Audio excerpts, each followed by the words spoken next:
حضرت جبریل علیہ السلام ہمارے پیارے آقا مولا حضرت محمد مصطفیٰ صلی اللہ علیہ وسلم کی بارگاہ میں حاضر ہوئے، عرض کی یا رسول اللہ،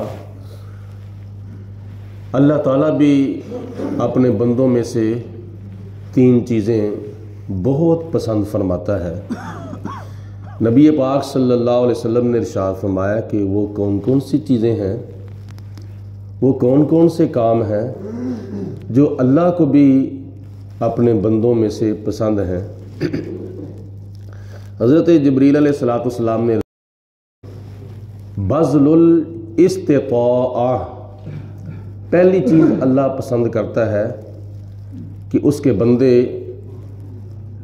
اس کی دی ہوئی طاقت کے مطابق اللہ کی عبادت کریں، بدنی طور پر اور مالی طور پر دی ہوئی طاقت کے مطابق اس کی راہ میں خرچ کریں۔ پہلی چیز یہ ہے۔ اور دوسری چیز اللہ کو یہ پسند ہے، والبقاء عند ندامہ، جب کسی بندے سے گناہ سرزد ہو جائے تو وہ اس وقت شرمندگی کی وجہ سے اللہ کی بارگاہ میں روئے اور گریہ زاری کرے اور رو رو کر اللہ کی بارگاہ میں معافی منگے۔ یہ اللہ تعالیٰ کو کام بہت ہی پسند ہے۔ اور تیسری چیز اللہ کی ذات بابرکات کو یہ پسند ہے کہ والصبر عند الفاقہ، جب کوئی فاقہ، کوئی غربت آ جائے تو اس وقت صبر کرے اللہ کی رضا حاصل کرنے کے لیے۔ یہ چیز اللہ کو بہت ہی پسند ہے۔ پہلی چیز کیا ہوئی؟ پہلی چیز بذل الاستطاعہ، اللہ کی دی ہوئی طاقت کے مطابق بدنی طور پر عبادت کرے، مالی طور پر اللہ کی راہ میں خرچ کرے۔ اس کے علماء نے 2 معنی کیے ہیں کہ اللہ پاک کی ذات نے جتنا مال دیا ہے وہ سارے کا سارا اللہ کی راہ میں خرچ نہ کر دے، بلکہ غیروں کی محتاجی سے بچنے کے لیے کچھ اپنے لیے، اپنے بیوی بچوں کے لیے رکھے۔ اور قرآن پاک میں اللہ تعالیٰ فرماتا ہے وَتَزَوَّدُوا فَإِنَّ خَيْرَ الزَّادِ التَّقْوَىٰ، جب تم حج کے سفر کے لیے چلو تو پھر کوئی سفر کا سامان لے لو، اور بہتر سامان جو ہے وہ تقوی ہے۔ تقوی کا معنی ہے بچنا۔ مطلب یہ ہے کہ ایسا نہیں ہونا چاہیے کہ تم حج و عمرہ کے لیے چلو تو تمہارے پاس کچھ بھی نہ ہو، وہاں لوگوں سے مانگتے رہو، محتاجیاں اٹھاتے رہو لوگوں کی، نہیں، بلکہ تمہارے پاس وہاں رہنے کے لیے کچھ سامان ہونا چاہیے جس کی وجہ سے تم کسی کی محتاجی نہ اٹھا سکو۔ اور بہتر کیا ہے؟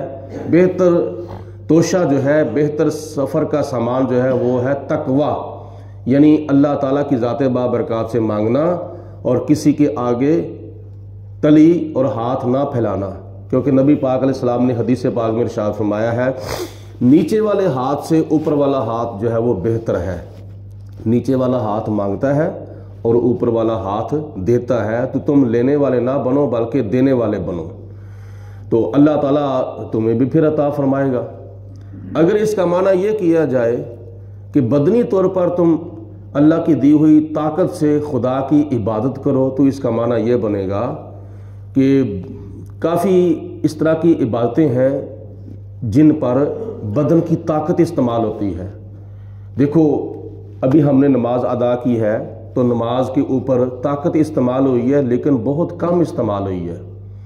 رکوع و سجود، قوما قیام یہ کرنا یہ کوئی بہت مشکل کام نہیں، یہ بہت آسان کام ہے۔ حج کے دوران جو ہے وہ بدن کی طاقت استعمال ہوتی ہے۔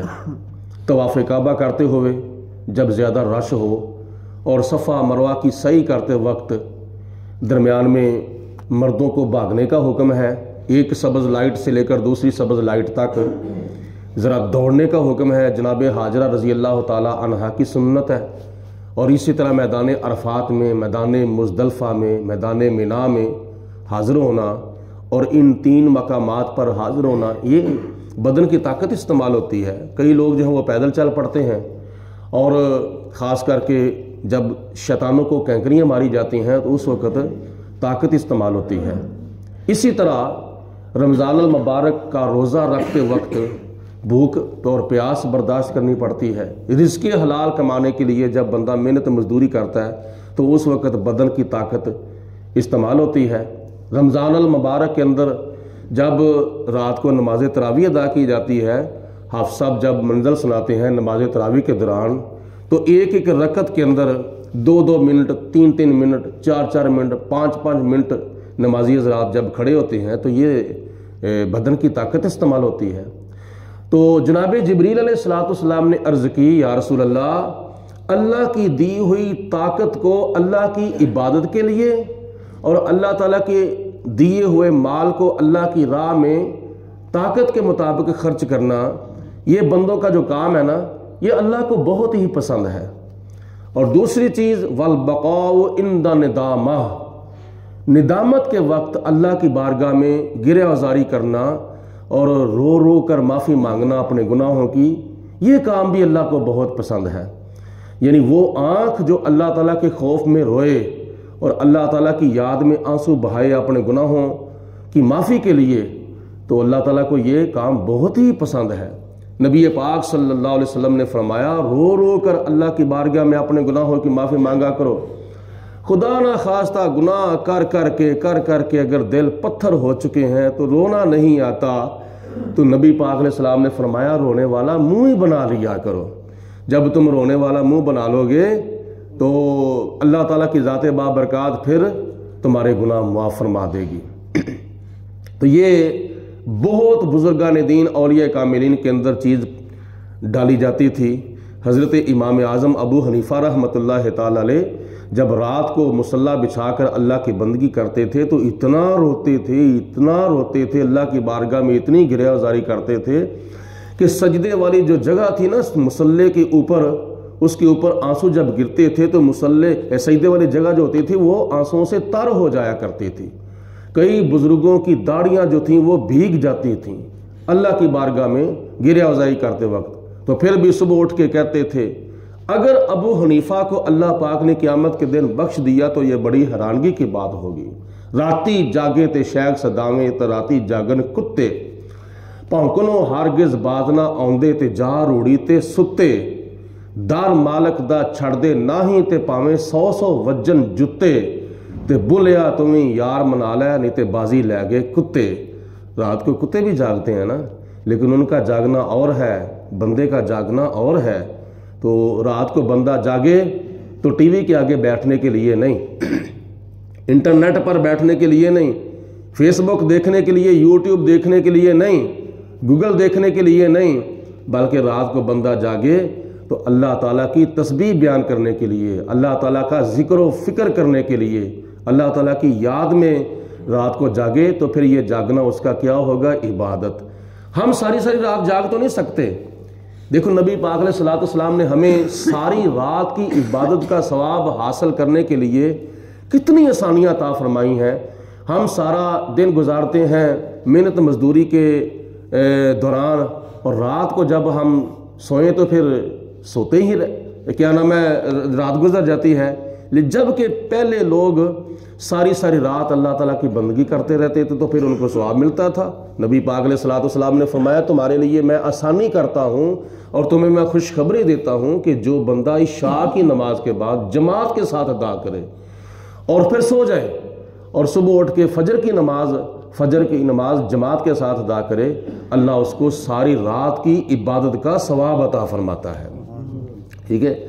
تیسری چیز، اللہ تعالیٰ کی ذات بابرکات کی طرف سے حضرت جبریل علیہ السلام نے حضور کی بارگاہ میں عرض کی، یا رسول اللہ پاک تیسری چیز اپنے بندوں میں سے یہ پسند کرتا ہے کہ وَالصَّبْرُ عِنْدَ الْفَاقَةِ، اگر اللہ کی طرف سے بطور امتحان، بطور آزمائش اگر فاقہ آ جاتا ہے، غربت آ جاتی ہے، تو اس وقت صبر کرنا یہ اللہ کی ذات کو بہت ہی پسند ہے۔ شکوہ نہ کیا جائے، شکایت نہ کی جائے، اللہ کی ذات بابرکات پر گلہ نہ کیا جائے کہ یا اللہ میں نے تیرا کیا بگاڑا ہے، تو نے فلاں بندے کو اتنا کچھ دیا ہے تو میرے پاس کیا ہے، اس طرح کی باتیں نہ کی جائیں، یہ ناشکری کے اندر آ جاتی ہیں۔ تو اللہ تعالیٰ نے تو فرمایا کہ میرا شکر ادا کرو، فاذکرونی اذکرکم، تم مجھے یاد کرو میں تمہیں یاد رکھوں گا، واشکرولی ولا تکفرون، اور تم میرا شکر ادا کرو، میری ناشکری سے بچو۔ تو قرآن پاک میں اللہ تعالیٰ فرماتا ہے ان شکرتم لازیدنکم، اگر تم اللہ تعالیٰ کے دیے ہوئے پر شکر کرو گے، جتنا خدا نے دیا ہے، تھوڑا دیا ہے یا زیادہ دیا ہے، اگر تم خدا کے دیے ہوئے پر شکر کرو گے تو اللہ تعالیٰ تمہیں اور زیادہ عطا فرمائے گا۔ یعنی اپنی کمائی کے اندر، اپنے رزق کے اندر اضافہ و برکت حاصل کرنے کا ذریعہ اور سبب ایک یہ بھی ہے کہ اللہ پاک نے جتنا دیا ہے اس پر اللہ کا شکر ادا کرو۔ مسلم شریف کی حدیث پاک میں آتا ہے نبی کریم علیہ الصلوۃ والسلام نے فرمایا کہ جو اللہ تعالیٰ کی تھوڑی تقسیم پر راضی ہو جاتا ہے، اللہ کے تھوڑے دیے ہوئے پر راضی ہو جاتا ہے، قیامت کے دن اللہ تعالیٰ اس کے تھوڑے عملوں پر راضی ہو جائے گا۔ اللہ ہم سب کو عمل کرنے کی توفیق عطا فرمائے۔ وآخر دعوانا الحمدللہ رب العالمین، الصلاۃ والسلام علیک یا سیدی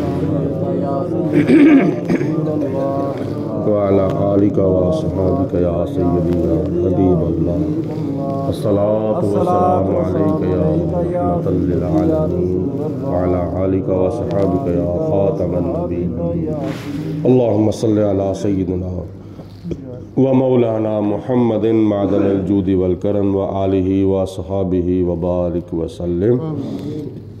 اللہم ربنا انزل علینا مائدۃ من السماء تکون لنا عید لأولنا وآخرنا وآیۃ منک وارزقنا وانت خیر الرازقین۔ رب اشرح لی صدری ویسر لی امری واحلل عقدۃ من لسانی یفقہوا قولی۔ الہ العالمین اپنا فضل و کرم، رحمت برکتیں، انعام و اکرام، دین و دنیا کی نعمت برکتیں، دنیا اور آخرت کی کامیابیاں، قبر و حشر میں نبی پاک صلی اللہ علیہ وسلم کی زیارت اور شفاعت، اور محشر کے میدان میں عرش الہی کا سایہ، نامہ اعمال قیامت کے دن یا اللہ پاک ہمیں دائیں ہاتھ میں نصیب فرما۔ یا اللہ جتنے بھی ہمارے مسلمان بہن بھائی بیمار ہیں یا اللہ ان کو شفاء کاملہ صحت عاجلہ عطا فرما، جو کاروباری سلسلے میں پریشان ہیں یا اللہ پاک ان کی پریشانیاں دور فرما۔ الہ العالمین جو بے روزگار ہیں ان کو اچھا روزگار عطا فرما، سب کے کاروبار میں، سب کی رزق میں، سب کی عزت میں اضافہ و برکت پیدا فرما۔ یا اللہ پاک ہم سب کو مرتے دم کلمہ پڑھنا نصیب فرما، زندگی اسلام کی عطا فرما، موت ایمان کی عطا فرما۔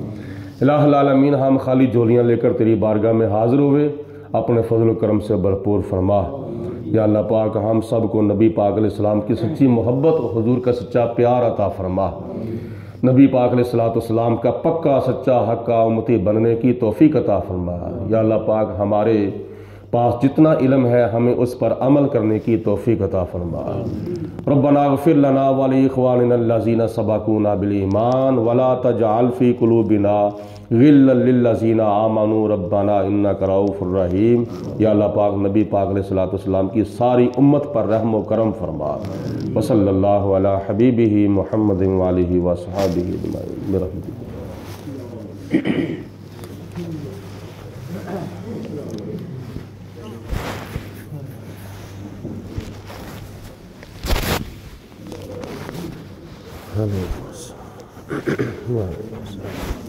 وعلیکم السلام، وعلیکم السلام ورحمۃ اللہ۔